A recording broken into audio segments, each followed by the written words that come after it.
Hello, and welcome to Tenderhearted, the podcast for those who struggle with being extra sensitive in a less than sensitive world. This is your host, Amy Kelso. I'm a writer, speaker, teacher, and advocate for anyone who is tenderhearted or cares about someone who is. So, today's topic, last Tenderhearted Tuesday, we were talking about just some general things about what is a tender heart. Today, I kind of just want to explore some examples of tender hearts in the media. So I actually, and this is going to be kind of older stuff, I actually just recently restarted watching Little House on the Prairie. It was a TV show that was huge, big influence to me when I was younger. And I thought, hey, let's watch it again, see how it holds up, see if it, if I still enjoy it or not. So anyway, I've started rewatching that. And the first thing really that I noticed was Laura Ingalls Wilder, at least as she's portrayed in the TV show. I'm assuming probably in the books too, but I can't guarantee that. But the way she's portrayed in the TV show by Melissa Gilbert, she is totally a tender heart. You can see it that, it's like marries the good girl, does what she's told. Laura tries. She does the very best she can, but she's got so much going on her that sometimes she can't do what she's supposed to because she's got too many big, strong emotions. And I totally was seeing that as I was watching it when she was very young, like the beginning of the series. She starts out, I'm not sure exactly how old, like 5, 6, very young, but you can definitely see the tender heart in her. You can see how she, she loves everything. There's a episode I watched where she gets a raccoon as a pet, which is a bad idea. Don't do it. But, she loves the raccoon. You can see how much she cares about it. She wants to help it feel good, blah, blah, blah.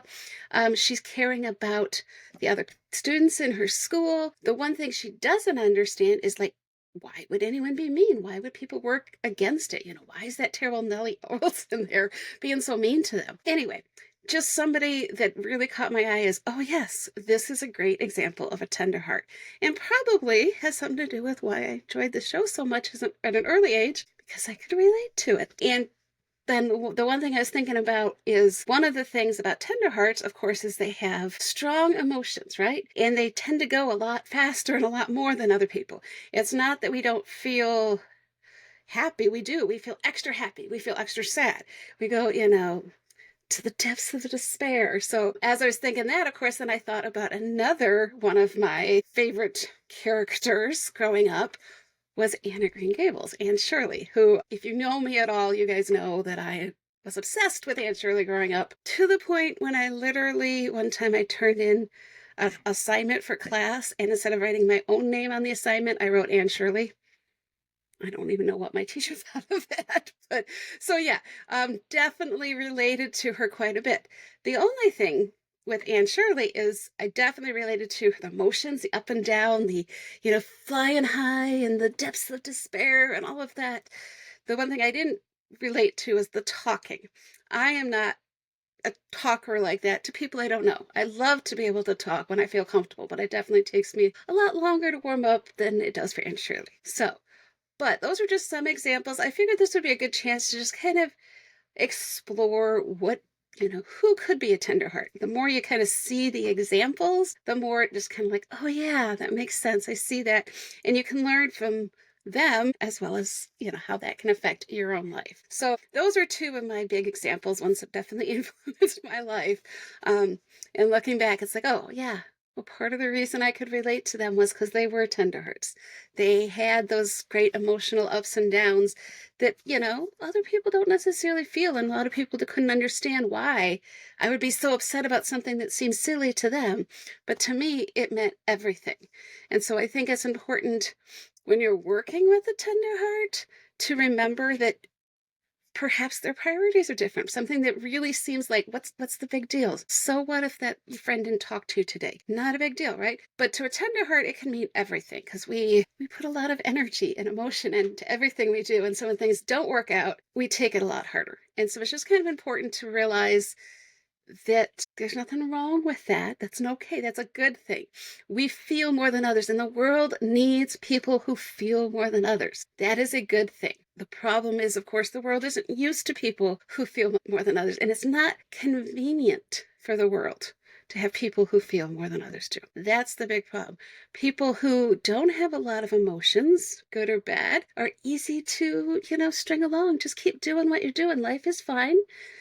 Those of us who go through emotional stuff, we also deal with a lot of stuff that other people don't even think about. We are, I believe, the people who are going to change the world. But it's hard because the world doesn't want to be changed.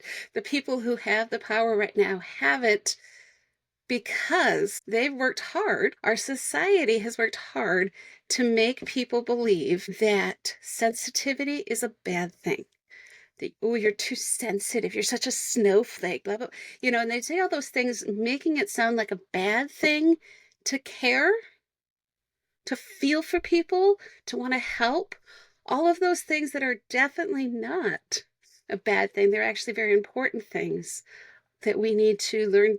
We need to learn to accept, and not only accept, but admire and work towards rather than dismissing.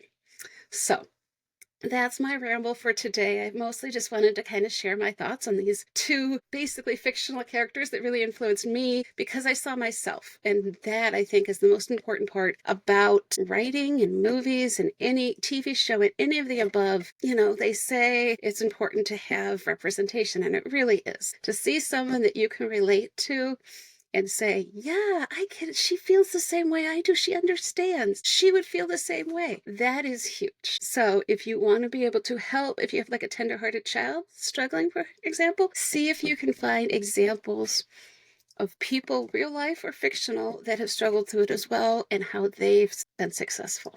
Have a wonderful day, everyone. Enjoy your tenderhearted Tuesday, and I will see you back here next week.